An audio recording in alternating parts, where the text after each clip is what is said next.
Mesdames, messieurs, bonjour et bienvenue sur cette nouvelle vidéo qui j'espère vous plaira. Aujourd'hui, on va parler sport et on va voir ensemble comment atteindre ses objectifs en moins de 15 minutes par jour. Je vais vous présenter dans un premier temps une routine qui durera 5 minutes par jour, puis une séance à réaliser 3 fois par semaine à base de 4 exercices. Mais avant de rentrer dans le vif du sujet, il faut qu'on voit ensemble comment structurer efficacement son entraînement. En effet, il ne suffit pas de vouloir perdre du poids ou gagner du muscle, il faut avoir des objectifs clairs et définis. C'est ce qu'on appelle les objectifs SMART. SMART pour spécifique, mesurable, atteignable, réaliste et temporellement défini. Un exemple concret d'un objectif SMART serait par exemple, je veux réussir à faire 10 pompes en 2 semaines. C'est spécifique, mesurable et atteignable. Autre point important à ajouter est la progression mesurable. À chaque séance, notez combien vous faites de répétitions pour chaque exercice. Par exemple, le nombre de pompes en 30 secondes. L'objectif, c'est de progresser d'une séance à l'autre, même un tout petit peu. Ces concepts SMART et de progression mesurable ne sont pas là pour rien. Ils ont pour objectif de définir une régularité dans votre plan d'entraînement. En effet, mieux vaut faire peu mais de façon durable que beaucoup et se perdre à la longue. Maintenant qu'on a vu ensemble qu'il était important d'avoir une planification efficace de ces entraînements, je vous propose qu'on passe aux exercices. Pour commencer, comme je vous l'expliquais en introduction, je vous propose une routine à mettre en place qui dure 5 minutes par jour. C'est une routine type mobilité yoga qui s'inspire fortement de la salutation au soleil. Allez, c'est parti, je vous la montre. Alors, il faut savoir que pour ce type de routine, il est important de bien respirer, de se détendre et d'aller titiller son maximum sans trop forcer. Donc, le premier geste va être de venir étirer la colonne et venir chercher ses mains jointes tout en haut. Et souffler vers le bas et venir toucher le plus bas possible au niveau du sol. Que ce soit les pieds ou que ce soit les genoux, peu importe votre niveau. Ensuite, on va revenir au même endroit et on va essayer de partir le plus possible sur l'arrière. Voilà, comme ceci. Et là, ressouffler et partir en bas. Toucher le plus loin possible. La suite du travail se fait au sol. Et donc, dû baisser la caméra. On se retrouve donc dans cette position. On va venir chercher un étirement au niveau du psoas. Et pareil, on souffle. On peut venir essayer de chercher l'étirement des abdos obliques, que ce soit un côté ou l'autre. Puis, hop, changer. Toujours chacun des mouvements que je vous montre est à reproduire des deux côtés. Ce qu'on va faire ensuite, que j'aime bien rajouter, notamment avec une population qui est de plus en plus sédentaire, c'est de venir étirer le piriforme, donc qui est au niveau du fessier. Donc on se place, hop, comme ceci. On va venir se mettre en équerre et on va essayer d'étirer sa jambe le plus loin possible à l'arrière. Et venir essayer de poser sur sa fesse qui est en équerre au sol. Et on refait pareil de l'autre côté. Là, on vient faire un piqué au sol et se mettre dans la position du cobra. Donc comme ceci. Là, voilà, on va venir souffler et étirer convenablement. Encore une fois, les abdos, mais aussi permettre une certaine souplesse lombaire. Hop, on redescend. Et là, on va partir sur une position qui est le chien tête en bas. Moi, ce que j'aime bien faire, c'est un peu bouger mes pieds pour venir étirer les mollets. Vous pouvez aussi rester statique. Et ce que j'aime bien faire également, c'est me rapprocher de mes mains pour repartir sur les positions qu'on a vues au début, remonter et rejoindre les mains. Comme j'ai pu vous le dire, l'objectif de cette routine, c'est vraiment de travailler cette mobilité, cette souplesse et ce bien-être. Parce que le sport, ce n'est pas que de la performance et du physique, c'est aussi du bien-être. 5 minutes par jour, quand vous voulez, et en créant cette routine de façon régulière, vous vous sentirez beaucoup mieux au quotidien. Maintenant, je vous propose qu'on passe aux exercices physiques. C'est parti. Comme j'ai pu vous le dire au début, j'ai retenu 4 exercices qui pour moi sont essentiels et sont complets. Le premier, c'est les pompes. C'est un exercice qui est connu de tous et je vais vous présenter 3 variantes, que ce soit pour les débutants comme les confirmés. La version classique des pompes est celle que je recommande pour toute personne qui est capable de les faire. Seule chose à noter, Je vois beaucoup de personnes faire des pompes comme ceci, où elles vont venir écarter les bras et quand elles vont descendre, leurs bras vont s'écarter. Si je peux vous recommander quelque chose, c'est d'essayer de mettre vos mains de façon parallèle à votre corps et venir vraiment créer ce pli lors de la flexion et l'extension de votre bras. Et ainsi éviter de se retrouver dans ce travail vraiment sur le côté. Donc ça donnerait quelque chose comme hop, ou de ce côté, je sais pas si on va bien le voir.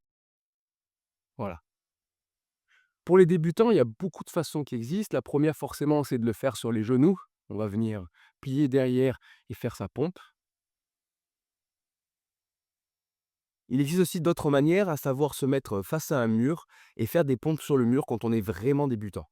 Pour les avancés, il suffit de surélever les pieds ou de rajouter de la difficulté dans les points. Des difficultés qui peuvent être mises en place sont par exemple la pompe archée, dont on va venir mettre un bras là par exemple et faire une pompe sur le côté, sur l'autre. D'autres variantes peuvent être les pompes claquées ou encore mieux les pompes Superman. Les pompes à elles seules travaillent trois grands groupes musculaires, à savoir les pectoraux, les deltoïdes et les triceps.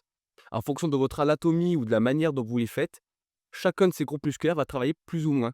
Une autre manière de travailler ces groupes musculaires peut être de faire des dips, que ce soit avec des barres parallèles ou avec une chaise. Concernant le deuxième exercice, pour moi c'est un essentiel, même si on ne le voit pas dans le miroir, le dos fait partie intégrante de notre corps et beaucoup de personnes créent un déséquilibre entre l'avant et l'arrière de leur corps. Pour ce faire, je propose de faire des tractions australiennes car elles ne nécessitent pas forcément de matériel et sont accessibles à tous. Le seul matériel nécessaire, si on peut appeler ça un matériel pour faire la traction australienne, c'est une table.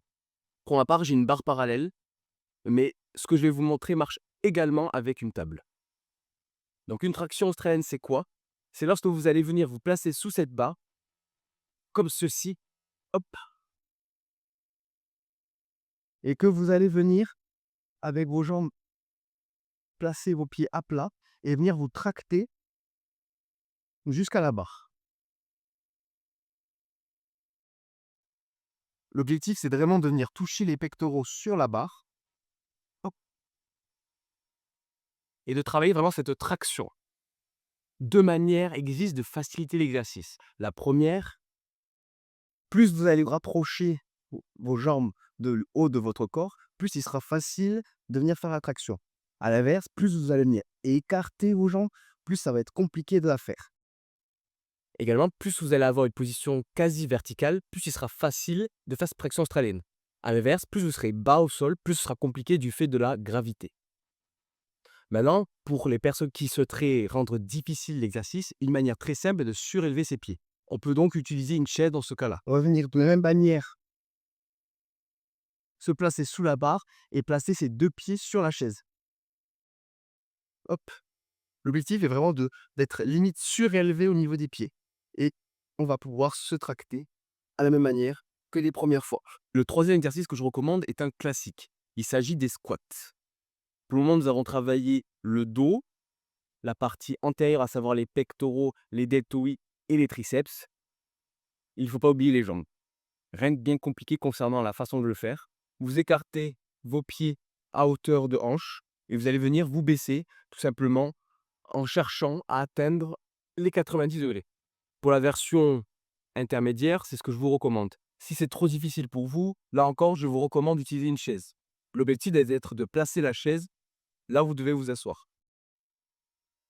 Et vous allez venir chercher l'assise et vous relever. Enfin, pour la version avancée, je vous recommande de faire des squats sautés. C'est la même chose que les squats normaux, mais vous allez venir faire une extension à la fin de votre squat. Ça donne ceci. Squat, saut. Squat, saut. Enfin, le dernier groupe musculaire qu'il est important de travailler, c'est le gainage du corps. Que ce soit par les abdos, mais que ce soit de façon globale. Concernant les abdos, là encore, trois façons de les faire. Pour les intermédiaires, les crunchs simples.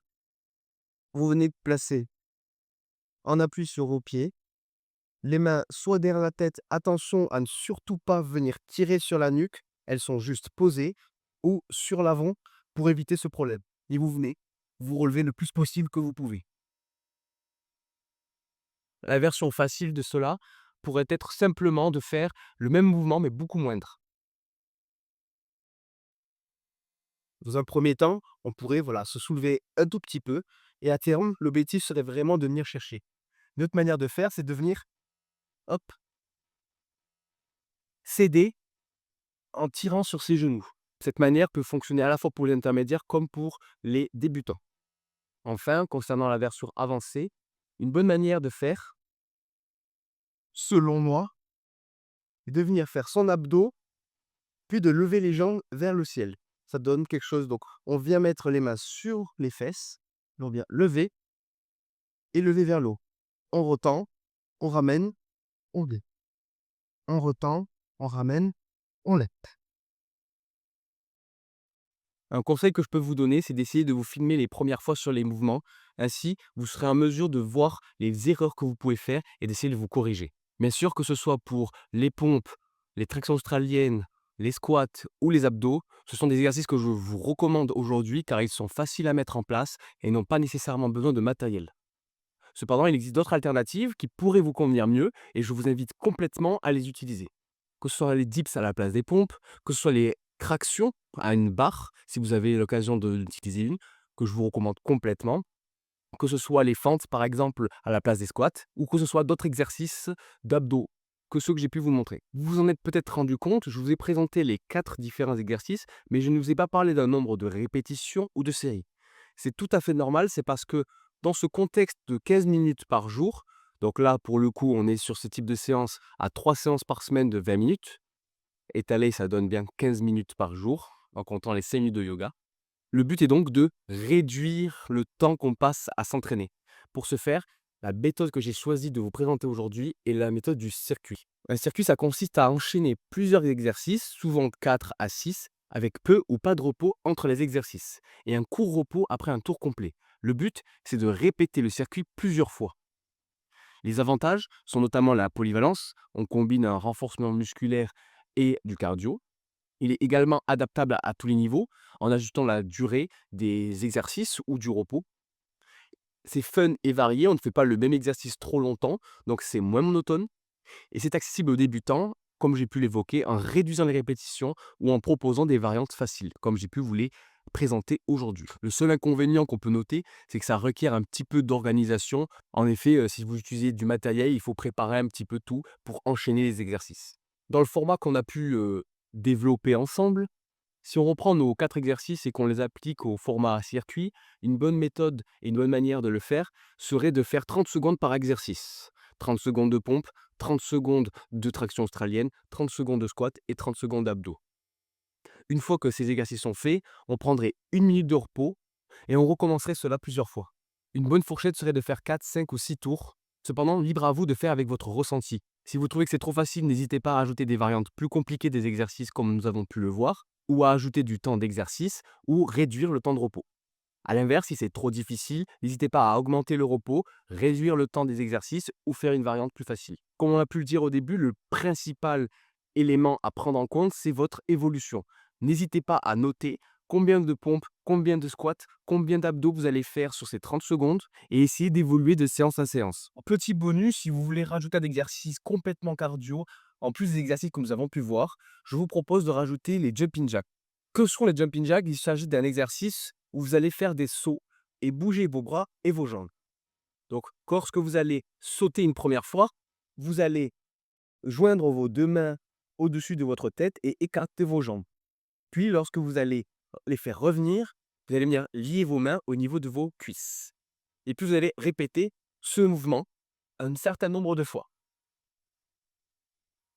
Là encore, si vous voulez l'utiliser dans la routine et dans le circuit, vous pouvez décider de le faire 30 secondes. Vous l'aurez remarqué sûrement, je n'ai présenté aucun échauffement lors de cette vidéo et lors de ces différents exercices. Libre à vous de décider de vous échauffer avant chacune de vos séances. Un échauffement typique pourrait être un échauffement de poignet, un échauffement de coude, un échauffement d'épaule pour les pompes et les tractions, également un échauffement articulaire au niveau du bassin, des genoux et des chevilles pour les squats. Concernant le planning, voici un exemple qui, je pense, pourrait être intéressant à mettre en place. Chaque jour de la semaine, excepté pourquoi pas le dimanche, on aurait nos 5 minutes de yoga, soit le matin en se levant, soit le soir avant de se coucher. Pour les 3 séances, on pourrait les placer comme ceci, à savoir une séance le lundi, une séance le mercredi et une séance le vendredi. Avec cette planification, vous optimisez votre manière de travailler et cela vous permettra de durer dans le temps. Vous lancer dans ce genre de programme, c'est un premier pas pour atteindre vos objectifs. En seulement 15 minutes par jour, vous avez toutes les clés en main pour progresser. Vous retrouverez en description le lien vers mon site web sur lequel je vous ferai un rappel des exercices, du nombre de répétitions ou de temps et ainsi que du planning. La vidéo touche à sa fin. Merci d'être resté jusqu'au bout. Si vous avez aimé la vidéo, merci de laisser un like et de vous abonner si ce n'est pas déjà fait. N'hésitez pas également à mettre en commentaire les prochains sujets qui pourraient vous intéresser ou si vous voulez des précisions sur les différents exercices que nous avons pu voir aujourd'hui. Je me ferai un plaisir de vous lire. C'était Pierre, voyageur de l'éveil, à bientôt.